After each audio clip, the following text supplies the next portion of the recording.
Coming up on the Paper Talk today, there's a lot of talk of Alejandro Garnacho and Rasmus Hojlund, and a lot of talk about what happened here at the game yesterday. Manchester United drawing with Arsenal 1-1, pretty much put the final nail in the coffin of Arsenal's title challenge. But what did that mean for Manchester United squad? What does that mean for some of these players? Let's get into it.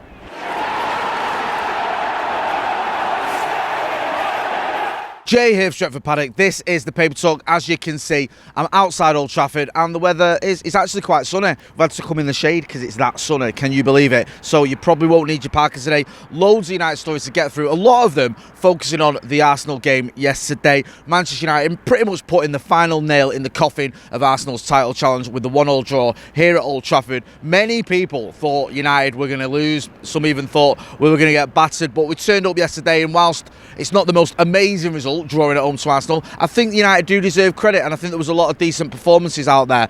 Not least of all, Alejandro Garnacho, who was getting a bit of praise from the manager as well. He said it was a complete game from Alejandro Garnacho, Ruben Amorim, when he was talking about the young winger. Now, there's been a story out, and I think it's Gimme Sport have ran with it, and I think it comes from Fihages, saying that Alejandro Garnacho, there's already been a verbal agreement, I think, with Atletico to bring him back there, to take him back to Madrid.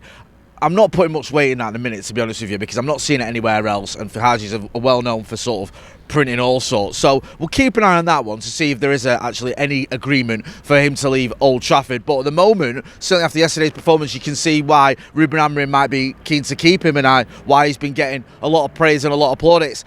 Different story for Rasmus Hojlund, however. He came on later in the second half and he struggled. He had a couple of chances which I don't want to say he sort of dawdled on, because that sounds harsh, but he didn't seem as clear. He wasn't as clinical, he wasn't as confident as you need a striker for Manchester United to be. And this has become a growing trait now. I think it's 20 games he's gone without a goal. Now, for any striker, that is going to pile pressure on you, especially one at Manchester United with the expectation that comes with that shirt as well. And he really has struggled, and you can see he's just suffering from a complete lack of confidence. I think a confident player buries at least one of those chances, or at least gets his shot off. And with Rasmus Hojlund, it's just not happening for him. And it's difficult because on the one hand, I can see that there is a striker that's struggling, and probably at the minute anyway, not at the levels you need him to be, but he's also not getting the service at times he should be getting.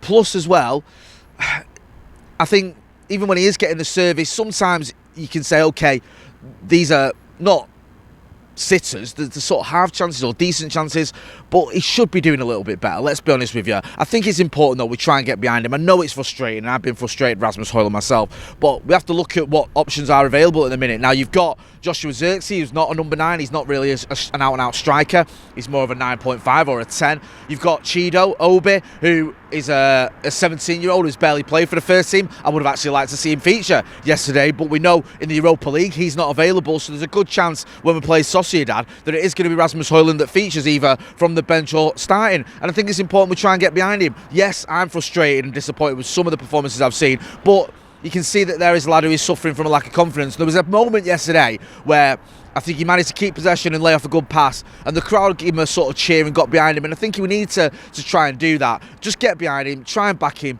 Hopefully this goal drought can end, because we need him to start performing for Manchester United. We need him to start scoring for Manchester United, because we don't have many other options, and at the minute he is really struggling. And maybe in the summer you can make a decision there. The manager has got a big decision to make. What is he going to do, Rasmus Hojlund? Is he going to keep him? Is he going to be a starter for Manchester United? Is he going to be a backup? Do you want to move him on and bring someone else in? Also, you've got that decision to make with Alejandro Garnacho. Slightly different, because pretty much all profit with Alejandro Garnacho, and there's going to be a few suitors for him. Might not be the same case with Rasmus Hojlund, but we'll wait and see what happens on that front. A tough decision there ahead for Ruben Amorim to make. Talking of fans getting behind the team, the fans were here making their voices heard yesterday for the protest. We were down here for it. The 1958 organised a protest, anti-Glazer protest. We've spoke to Steve from the 1958 earlier on last week.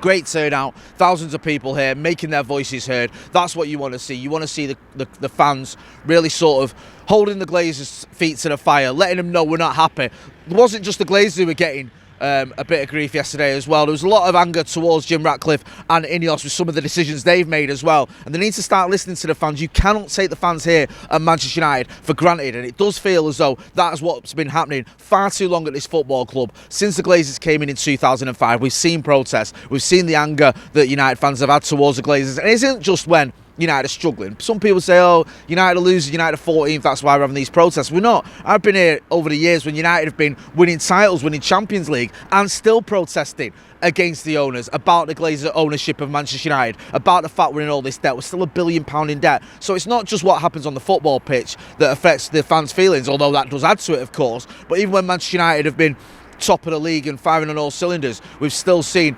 protests at this stadium against the Glazers. Remember the green and gold campaign? That came in 2009, 2010, where we'd won 3 titles in a row, been to 2 Champions League finals, won one of them, and we were still protesting about the ownership. So let's not kid ourselves. This is just about the fact that United are struggling in the Premier League and struggling on the pitch. This is also about the fact that United are £1 billion in debt. The Glazers haven't invested in this team, despite what Tim Howard was saying.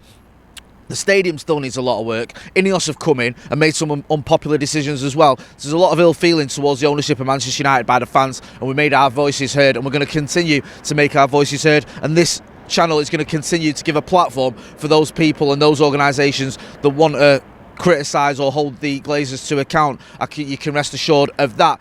Obviously, we've got a big week coming up this week with the Real Sociedad game. That is pretty much the season, isn't it? If United go out of the Europa League, what are we bothering with now? What is there left to play for?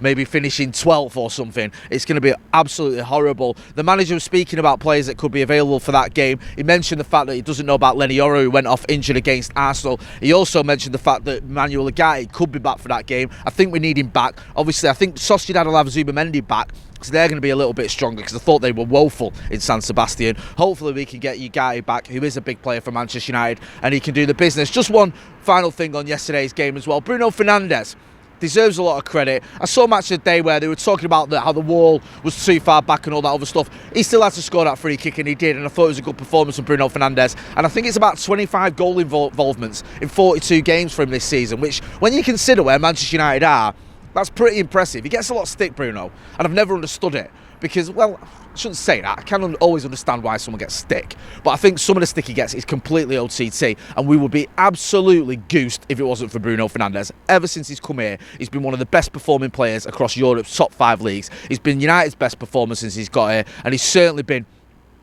our best signing post Alex Ferguson. So I'm very grateful for Bruno Fernandes, and let's not forget he always stays fit, which is a bit of a blessing at the minute, because we're missing so many players at the moment. It's just absolutely outrageous.